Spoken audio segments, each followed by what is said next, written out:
Halo, selamat malam. Yeay. Hari ini udah episode 130, jadi welcome teman-teman. Selamat datang di Didik Dok, diskusi karo dokter. Dan kita tinggal 9 hari lagi. Deg-degan banget jujur. Ini aku mau sapa-sapa dulu deh. Hai Kalia, kita tinggal 9 hari lagi nih live-nya. Ini ada hai, I'm Medisha. Hai dokter. Nah, dokter Razak udah datang.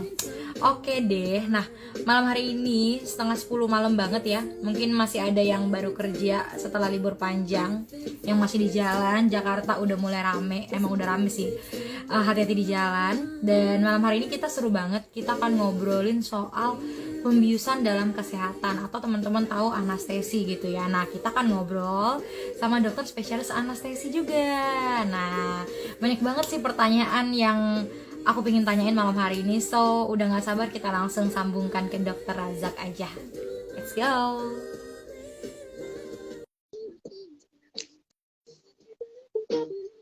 Dokter udah aku undang, tinggal diterima ya.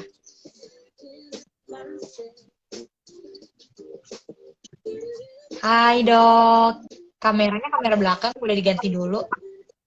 Oh, iya. Sebentar. Ini nggak bisa kamera Ya depan dok, ya? Oh, ini. bisa diputar kok. Bisa nggak Oke. dok? Ada kan tanda panahnya, bisa ya? Oke, hai dokter Razak ya panggilannya, nanti lah Iya, kita iya, tanya dokter panggilannya Angga, siapa. Desi. Oke, selamat malam dokter Razak, Malam. selamat datang di Yuk. Dikdok.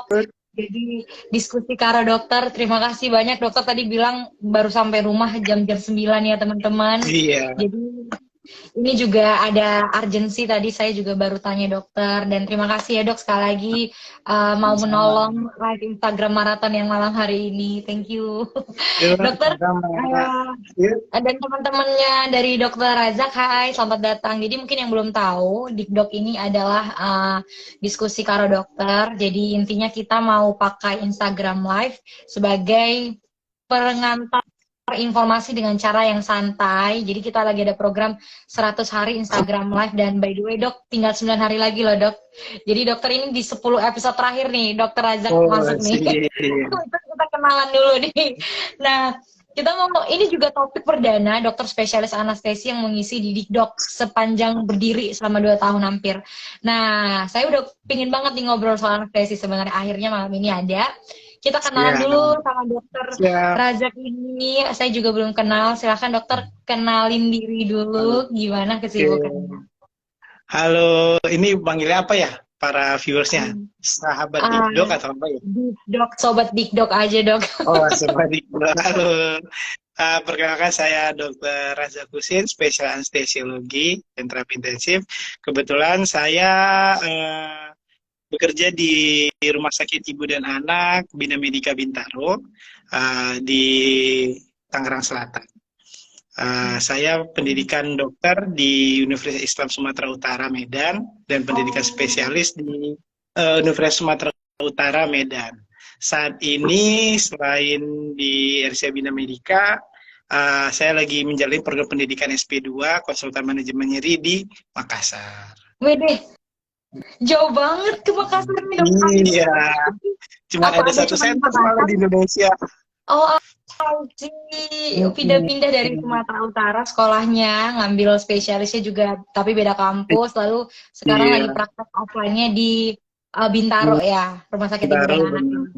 Oke Iya, deh. Wow, kita baru kenal, salam kenal dokter, saya Ivo gitu ya. sama-sama, Mbak. Oke, panggilannya dokter Husin, dokter Razak, atau Dokter dokter Azak siapa nih? aja. Oke, dokter Dokter Azak. Razak. Dok, kita ngomongin, makanya tadi saya nggak mau bikin judulnya anestesi gitu ya, by the way, Mm-mm. supaya teman-teman lebih apa ya, lebih aware lagi soal yang mau kita bahas malam ini. Nyantai aja kita ngobrolnya tentang pembiusan Ya. dalam kesehatan. Ya orang taunya kalau ngomong ini pasti hubungannya ke operasi gitu ya dok ya, maksudnya tindakan yang Mm. operasi lah gitu. Nah, Ya. kita mau dengerin dulu nih dari dokter Razak. Sebenarnya anestesi atau pembiusan dalam kesehatan itu definisi sebenarnya apa sih dok? Oh, sebenarnya sih kalau anestesi itu dari kata itu kan sebenarnya itu tidak estesia itu adalah rasa ya, rasa lebih tepat itu rasa nyeri. Jadi anestesis itu secara harfiah dan secara bahasa itu lebih diartikan kepada penghilangan rasa nyeri. Nah, seperti itu. Jadi Oh. inti dari ilmu dari anestesiologi itu pada dasar dan awalnya adalah penanganan nyeri. Tuh. Nah, Oh. semakin waktu semakin berkembang, yang akhirnya kita juga bertanggung jawab untuk di ruang perawatan intensif. Kebetulan banget saat ini dari bagian anestesi itu memang lagi getol-getolnya, lagi apa ya dibilangnya, benar-benar lagi fokus ya untuk fokus ke balik sih ke nyeri gitu. Nyeri lagi. Mungkin Oke. karena kita sudah terbiasa dengan menangani nyeri akut, jadi memang perkembangan anestesi sekarang itu lebih ke nyeri kronik seperti itu. Mungkin ini nggak terlalu awam ya.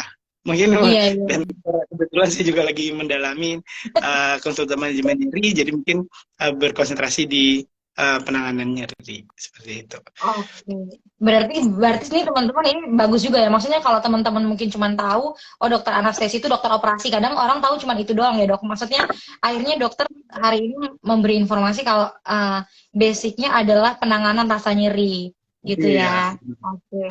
Aduh, yang Memang sakit hati ada nggak, Dok? unik sih memang kalau kita bicara tentang anestesi, dari apalagi untuk orang awam ya, ada yang tahu, ada yang bahkan paling paling paling paling apa ya dibilangnya, kayak orang bakal bilang emang yang ngebius itu dokter ya gitu. Wah, Nah, jadi udah memang banyak ada orang begitu awam tuh juga, yang iya. belum tahu pembiusan seperti itu.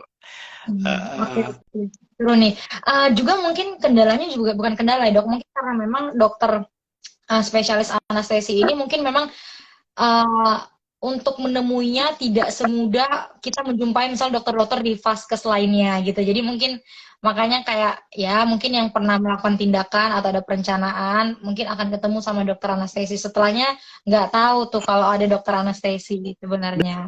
Benar, benar. Nah, itu yang sebenarnya kita pengen ngerubah. Nah, seperti itu. Nah, Jadi, kita sebenarnya sih, saya rasa pribadi ya, dan teman-teman anestesi lainnya juga udah anggap bahwa kita udah nggak asalnya lagi kita menjadi orang di balik layar, kan selalu begitu ya, itu gitu. ya. Nah, jadi sekarang anestesi itu lebih maju ke depan, memperkenalkan diri ke pasiennya seperti itu. Jadi bahkan kalau kita ngelihat ya pasien-pasien yang post operasi gitu, apalagi sekarang kan zamannya sesar ya. Kalau kita tanya dulu operasi sama siapa, dokternya, dokter urgennya ini, dokter anek siapa ini, dokter anestesi siapa ya, gitu. Jadi bingung ya gitu.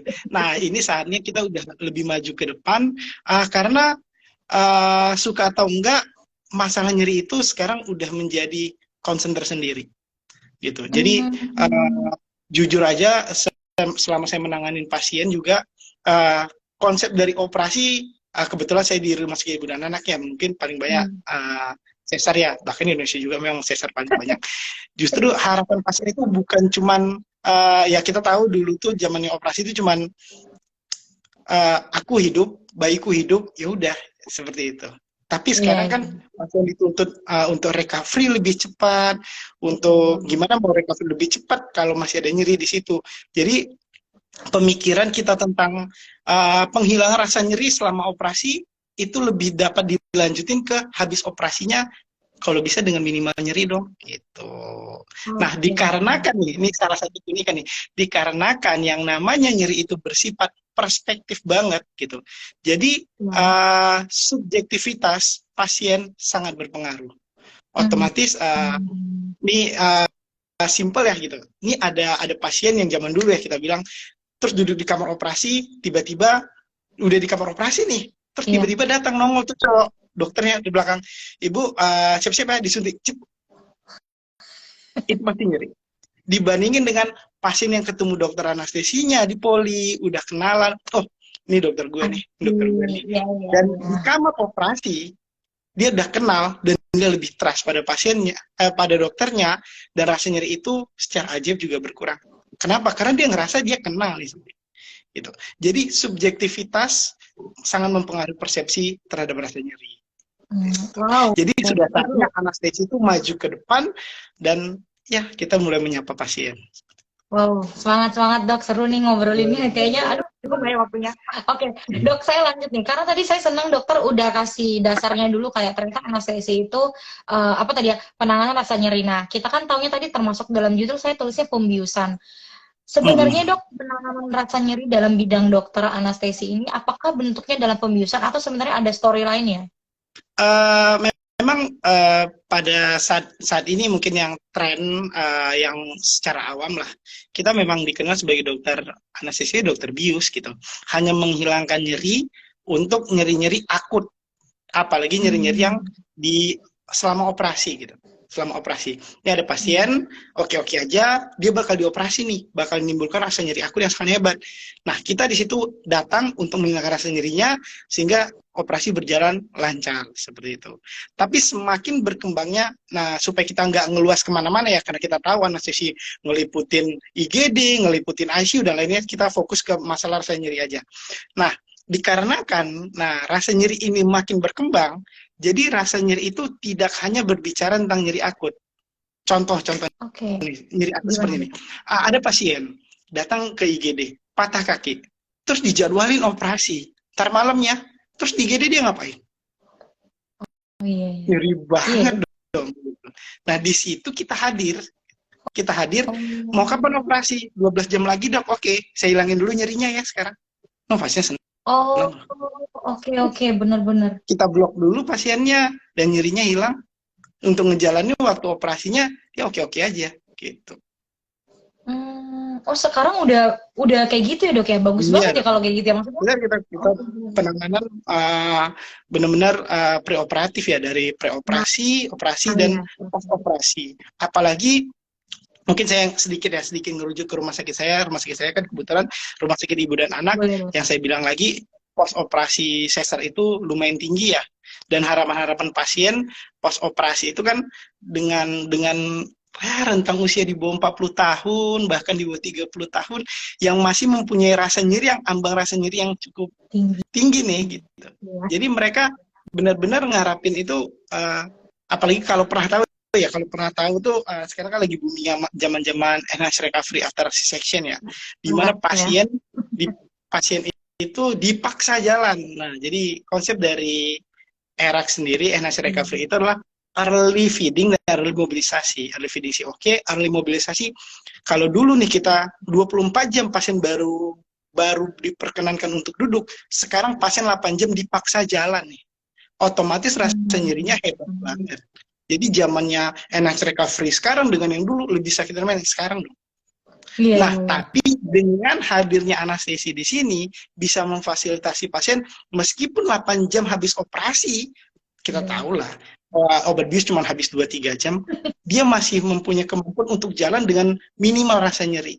Dan itu kita Hmm. bicara bukan hanya nyeri operasi, tapi itu udah masuk ke ranah post operative pain gitu. Oh, Jadi memang oh, intinya kita lebih melek terhadap rasa nyeri. Jadi stigma-stigma yang zaman dulu ya, waktu kita masih koas kita sering dengar, ya memang seperti itu Bu, memang seperti itu, namanya juga habis operasi ya sakit. Nah, itu tuh mulai berkurang.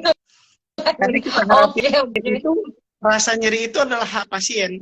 Iya, Jadi setuju. sebagai dokter anestesi juga balik ke kita nggak bisa lagi ngomong, dok ini masih sakit nih dok. Enggak, kok saya udah memberikan obat ini, harusnya udah nggak sakit lagi. Yang ngerasain bukan kita, yang ngerasain itu pasien. Maka itu Hmm, pentingnya kita maju ke depan. Kita datangin pasiennya, kita ajak ngobrol. Jadi memang pasiennya tuh ngerasa masalah nyeri gue ini dokternya. oke. Oke, mungkin saya boleh apa ya kayak kerucutkan gitu dok. Berarti kalau Hmm. orang taunya dokter anestesi ini hanya di kayak di tindakan utamanya misalnya anggaplah di operasi. Ternyata dokter anestesi Ya, saat ini sudah di pre-operasi, pas operasinya atau tindakannya bahkan setelah posnya juga ya. Nah, itu operasi. hadirlah gitu ya maksudnya Iya, dokter anestesi ini di situ. Nah, dok boleh kita sharing lagi. Tadi kan kita ngomong mau kasih teman-teman sharing aja nih kayak dalam anestesi itu kan kita taunya mungkin kalau operasi itu di ruang operasi harus dibius total. Nah, singkat aja dok, sebenarnya jenis pembiusan itu yang kita boleh tahu, apakah hanya total dan lokal atau sebenarnya ada iya. jenis-jenis lainnya? Oke. Nah, untuk jenis pembiusan itu, jadi rasa nyeri itu bisa diblok secara sentral di otak ya, karena otaknya paling bertanggung jawab terhadap rasa nyeri, atau memang di daerahnya itu. Nah, Oke. jadi pembiusan itu ada yang di sentral dan ada yang di daerah lukanya. Nah, di daerah Hmm. ya lukanya, nah itu bisa diblok dengan berbagai cara. Jadi kita langsung bagi dua, itu ada obat-obatan yang bekerja secara sentral full, ada obat-obatan yang bekerja di perifer. Oke. Nah, kalau yang di central full itu yang kita tahu tuh obat-obatan seperti narkotik dan lain-lain sebagainya. Dan obat-obat yang bekerja di secara perifer gitu. Itu seperti ya Hmm. obat-obatan anestesi lokal dan obatnya jelas berbeda gitu. Nah, untuk pembiusan secara lokal Hmm. itu tergantung segmental dari daerah yang akan dilakukan operasinya. Gitu. Jadi Oke. kalau kayak kita tahu ada operasi pembiusan dari spinal, artinya dia diblok di level regionalnya atau diblok secara lokal di daerah yang akan dilakukan tindakan operasi. Tapi Hmm. kita bakal mengelompokkan itu sama dengan regional anestesi. Oke. Berarti dok nih kalau orang awam nih nanya, berarti seluruh prosedur untuk pembiusan itu baik lokal ataupun apa tadi total gitu ya? Apakah itu berarti berdasarkan dasar yang sudah dokter punya gitu ya? Misalnya kayak tadi mungkin di spinal atau mungkin Hmm. total, atau sebenarnya pasien itu bisa request gitu dok. Jadi misalnya sebenarnya bisa lokal, tapi pasiennya minta total, atau gimana sih sebenarnya prosedur untuk Bisa. pemberian pembiusan ini? Oke, konsep dari pemberian anestesi itu yang paling pertama itu adalah kepentingan dari pasiennya sendiri gitu. Oke. Jadi misalnya kita bilang pasiennya harusnya kita bisa lokal kok gitu. Misalnya di tangan, tapi pasiennya nolak. Saya nggak mau dioperasi lokal, saya takut. Saya pengen dibius umum. Boleh banget. Boleh. Atau misal Oh. gini, kita ambil sesar, saya bius setengah badannya. Oh, saya nggak berani dok untuk sesar setengah badan. Ya saya minta operasi di bius umum. Bolehkah? Boleh. Tapi tanggung jawab kita harus menjelaskan kepada pasien tentang resiko-resiko apabila dilakukan pembiusan secara total. Jadi ini Hmm. pasien kita jelasin. Jadi zaman sekarang itu lagi kita balik kita ngomongin, maka pentingnya itu visit praanestesi. Jadi kita ketemu Betul. pasien, kita nggak lagi bilang ibu besok kita operasi setengah badannya biusnya, atau saya suntikin di sini aja ya, enggak. Jadi kita jelasin sebenarnya pembiusan itu ada begini begini begini dan saya memilih ini dan ini alasannya gitu. Jadi Oke. kita bakal mengembalikan lagi kepada pasien. Jadi pengambilan keputusan pembiusan diambil bersama seperti itu. Kecuali memang pada pasien-pasien memang contoh ya pecah kepala nih gitu, ada epidural Oh, hematom, ya itu bukan pilihan gitu. Nah, iya, jadi iya memang betul. selain itu kita uh, maju ke depan, bertemu pasiennya, diajak komunikasi, kita tentu pilihannya, dan saya selalu mengatakan pada pasien saya, operasi itu adalah tindakan besar ke tubuh sendiri. Jadi setiap pasien Iya. harus tahu dong apa yang akan Apa yang akan dialaminya, terjadi? apa yang Iya. akan obat yang akan masuk ke dia. Jadi Iya. udah nggak eranya lagi dan nggak zamannya lagi pasien udah diam aja. Uh, jadi kayak pasien dioperasi, kenapa sih ibu dioperasi? Saya nggak tahu dok, yang penting saya selamat aja. No, gitu. Nggak Jadi boleh ibu lagi harus sih gitu. tahu, ya, dia harus Iya. tahu apa yang bakal dia jalani seperti itu. Iya. Wow, bagus banget.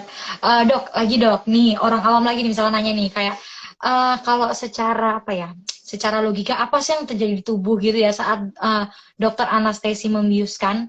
Kenapa kita tuh bisa nggak sadar? Maksudnya, kalaupun bius total, kenapa bisa nggak sadar apa yang terjadi? Terus cara kerjanya gimana? Dan kalau misalnya bius lokal gitu ya, apa juga yang Hmm. terjadi? Oke, kalau biusnya total, otomatis yang kita tekan adalah tingkat kesadarannya dong. Oh, Gitu. oke. Jadi kalau dia sudah bius total, nah memang yang paling penting adalah hilangnya rasa nyeri yang pertama. Hmm, Yang kedua, hilangnya kesadaran. Yang oke. ketiga, relaksasi dari otot yang akan dilakukan operasi. Seperti itu.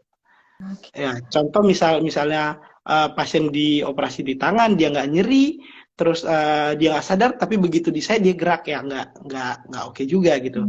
Nah, 3 hal ini yang dikenal dengan trias anestesi. Jadi kalau pasien di bius umum itu, pasien itu ya harus memang obat-obatan kita mencakup 3 hal ini. Ada obat-obatan tidurnya, ada yang ngilangin rasa sakit, ada yang membuat ototnya menjadi rileks. Nah, apakah bisa dicapai dengan satu obat? Bisa, zaman dulu. Tapi pemakaian obatnya dosisnya sangat tinggi. Jadi kalau kita tahu tuh tahun 1864 ya, itu William Thomas Green Morton melakukan pembiusan pertama tuh di Massachusetts General Hospital di Boston, USA. Dia hanya memakai ether pada saat itu. Ether itu apa? Obat? Iya, ether itu obat bius yang dihirup. Dia bisa menjalani semuanya itu, pasiennya tidur, tidak nyeri dan relaksasi. Tapi semakin tinggi suatu obat, semakin tinggi pula efek sampingnya. Maka itu kita menggunakan pembiusan itu multimode, artinya modenya dibanyakin, dosisnya dikecilin. Jadi kita pilih obat tidurnya beda, obat penenang rasa sakitnya beda, dan obat relaksasi ototnya beda. Jadi memang kalau untuk pembiusan umum itu lebih kompleks sih obat-obatnya, dan pasti narkotik dong. Iya. Berbeda dengan obat-obatan lokal ya. Kalau lokal kan memang pasiennya sadar, terus kita ngeblok di daerah yang akan dilakukan pembiusan. Itu obatnya sama persis seperti dokter gigi yang nyabut gigi ya. Iya, gitu. Persis, tapi jenis obatnya berbeda. Otomatis masa kerjanya berbeda dengan efek samping berbeda pula. Oke, dok, tanya lagi. Wah, seru banget. Saya banyak penasaran. Tadi dokter sempat singgung efek samping. Nah, apakah efek samping itu kan juga hak pasien ya untuk mendapatkan informasi seperti ini? Apa sih efek samping dari yang ringan sampai yang keberat yang ya amit-amit gitu yang bisa terjadi beresiko pada pasien? Nah, efek samping dari obat-obatan kita pesan dulu nih obat-obatan bius umum nih gitu. Hampir semua obat-obatan anestesi umum memiliki efek samping yang paling nyata di depan adalah depresi pernapasan. Oh, depresi pernapasan itu apa, dok? Jadi depresi pernapasan itu gini, kita kan nafas kita nih 1 menit itu sekitar 12 kali. Ya kan? 12-20 kali nih 1 menit gitu. Semakin kita menggunakan narkotik, semakin kita menggunakan efek samping, menggunakan obat bius, efek sampingnya itu semakin menurun. Semakin menurun bisa menjadi 10 kali, menjadi 8 kali. Lama-kelamaan, ya semakin tinggi dosisnya, pasiennya ya nggak bernafas, gitu itu. Nah, dokter anestesinya kan udah ada di situ dan tahu akan itu, seperti itu. Nah, itu efek samping yang hampir pasti ya gitu. Dibandingin dengan efek-efek samping seperti penggunaan obat ini yang menyebabkan efek terhadap ginjalnya lebih berat, dan itu biasa kalau efek-efek seperti itu sih diputusin dari tangan anestesinya sendiri. Kita selalu punya prinsip tidak ada obat anestesi yang bagus, yang ada dokter anestesi yang bagus. Setuju. Oke. Nah, dok, lagi-lagi nih jamnya. Berapa misalnya pembiusan itu atau anestesi itu paling cepat itu yang ada yang berapa lama, sama paling lama tuh pernah bekerja berapa lama? Sebenarnya kalau kita bicara tentang anestesi umum ya gitu, begitu pasien itu terbius, kita akan langsung konekin ke mesin. Nah, di mesin itu obat biusnya itu seperti keran, obat tidur seperti keran. Artinya selagi keran terbuka, pasien pasti tidur terus, kecuali obatnya habis. Oke. Iya, jadi mau operasi itu berjalan 24 jam pun selagi kerannya dibuka, pasiennya pasti tertidur terus. Oke, berarti semuanya bisa dilakukan tergantung kebutuhannya tadi ya, berapa. Tergantung kebutuhan. Setelah selesai operasi baru kita mati. Benar. Pernah berapa jam, dok? Paling lama, dok? Ada nggak yang orang dibius saat operasi tindakan itu berapa jam paling lama setahu dokter dalam sejarah mungkin ada? Kalau saya sih pernah ngerjain operasi ya sampai hampir berapa ya, hampir 20 jam ya, itu operasi kulit, microsurgery kulit, dan itu memang lama banget. Lama banget kulit. Iya, lama. Bahkan lebih lama daripada operasi tumor otak dan lain sebagainya, karena tingkat ketelitiannya dari dokter bedah plastiknya benar-benar harus detail. Oke. Nah, next, dok, kan banyak juga tuh di TikTok gitu, di YouTube ya, kemarin tuh mulai ada kayak efek samping setelah pembiusan berakhir gitu. Jadi kayak linglung, kayak lupa. Itu kenapa ya, dok? Apa yang terjadi gitu kok bisa kayak gitu? Sebenarnya sih agak unik ya. Saya selalu bilang tuh sama pasien-pasien yang bingung tuh, nanti efek samping dari obat bius itu apa ya dok ya? Efek sampingnya selama 24 jam narkotik itu masih ada di dalam tubuh. Bahkan Oh, masih kuat banget dosisnya. Jadi yang yang pasien akan rasakan itu ya beneran kayak orang yang uh, oke. habis make. Jadi Iya, keliengan. iya. Keliengan apa kalau anak muda bilang tuh sih basian ya. Jadi kayak beneran Lah. kayak bengong, fly seperti itu. Oh. Meskipun ada beberapa ya yang saya juga pernah di mention sama beberapa pasien itu yang sampai ngeracau ya. Tapi itu memang jarang banget. Memang ada Hmm. beberapa obat-obat anestesi itu dia bekerja dengan disosiasi rasa. Artinya dia mendisasiasikan rasa. Jadi rasa nyeri yang terjadi di tubuh dia dibelokkan di pusat kesadaran kita dibelokkan dengan rasa-rasa yang lain. Jadi Hmm. di situ bisa timbul halusinasi seperti itu. Tapi Oh, dengan iya. obat-obat yang sekarang itu sudah sangat sangat jarang banget ya. Artinya kita kan punya antidotum, kita punya efek obat-obatan pencegahan itu. Jadi rata-rata pasien ya yang paling pasti adalah cuman bengong doang. Habis operasi itu kayak bingung. Apalagi buat orang-orang yang nggak pernah mabuk sama sekali. Iya, iya. Dan dia bingung ini apa gitu. Kalau yang udah biasa mabuk dia tahu ini namanya mabuk. Tuh. Itu teman-teman. Dok, lagi nih. Tadi anestesi. Memungkinkan nggak sih kalau anestesi itu dalam suatu tindakan misalnya dibutuhkan lebih dari satu anestesi? Pernah nggak gitu ada case-nya, dok? Atau memang wajib Ya, satu tindakan? pernah dong. Jadi intinya kan kalau kita bilang uh, prinsip dari anestesi adalah minimal anestesi is the best anestesi. Artinya semakin sedikit obat yang dimasukkan ke tubuh kita, itu bakal Iya. semakin baik. Gitu. Jadi kalau pilihannya bius setengah badan atau bius tidur penuh. Konsep dari anestesi semakin sedikit semakin bagus. Artinya selagi memungkinkan untuk diberikan bius regional atau setengah badan itu jauh lebih baik daripada kita masukkan banyak obat ke tubuh kita. Oh, Tapi iya. ada memang beberapa pasien yang memang tidak bisa menerima contoh gini.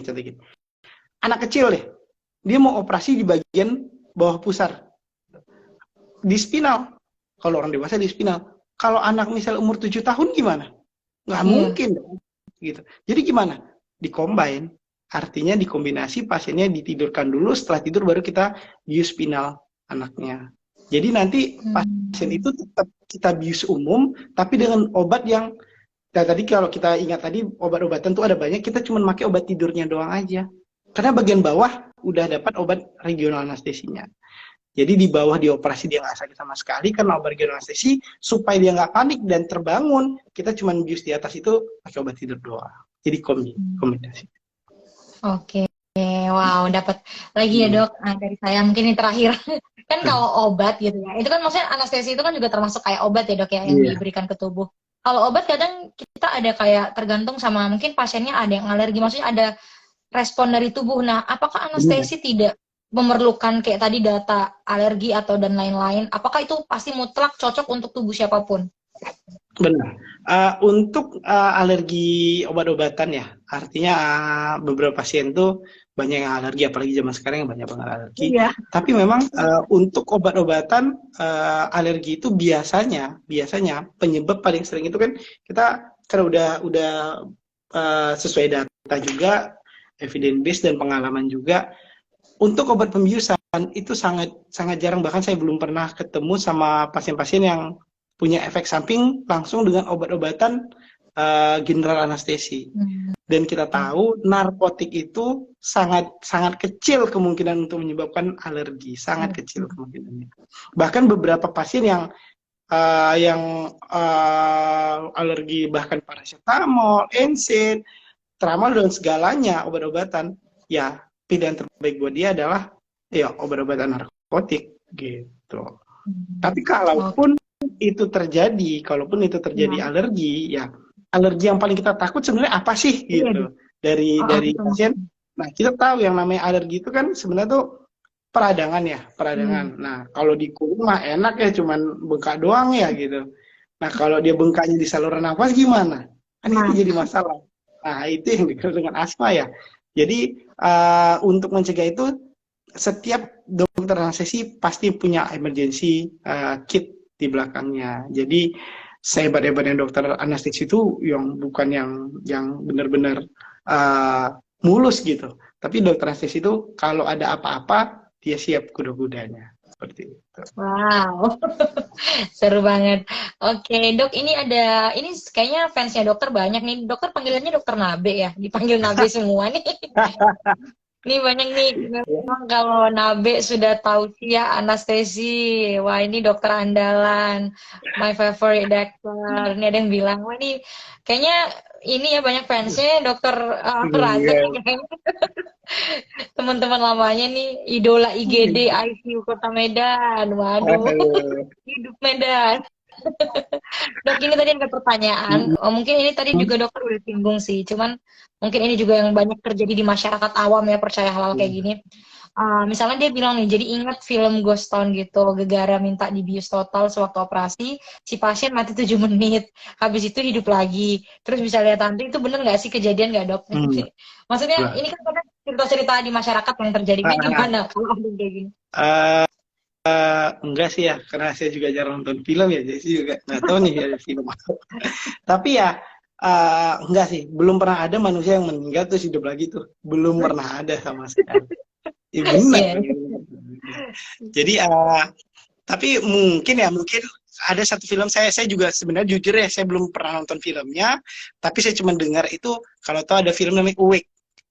Awake. Itu intinya dia lagi dioperasi dan dia terbangun. Oh. Nah, jadi begini, saya selalu bilang obat yang diberikan itu ada 3 jenis, obat tidur, penghilang rasa nyeri, dan satu lagi buat pasien itu nggak gerak. Ini 3 obat yang berbeda. Jadi bisa nggak pasien itu tertidur tapi ngerasakan nyeri? Bisa dong. Bisa nggak pasien itu ototnya relaksasi nggak bisa gerak sama sekali, terus dia nggak ngerasain sakit tapi dia kebangun? Bisa banget. Itu biasanya kan saya bilang tuh obat tidur itu kan dia pakai keran gitu. Selagi keran dibuka dia pasti tidur. Kecuali obatnya habis. Nah, dan mungkin itu zaman dulu ya, artinya begitu obatnya habis, ya udah habis. Kalau mesin-mesin sekarang kan tinggal dikit aja tuh, mesinnya ribut banget.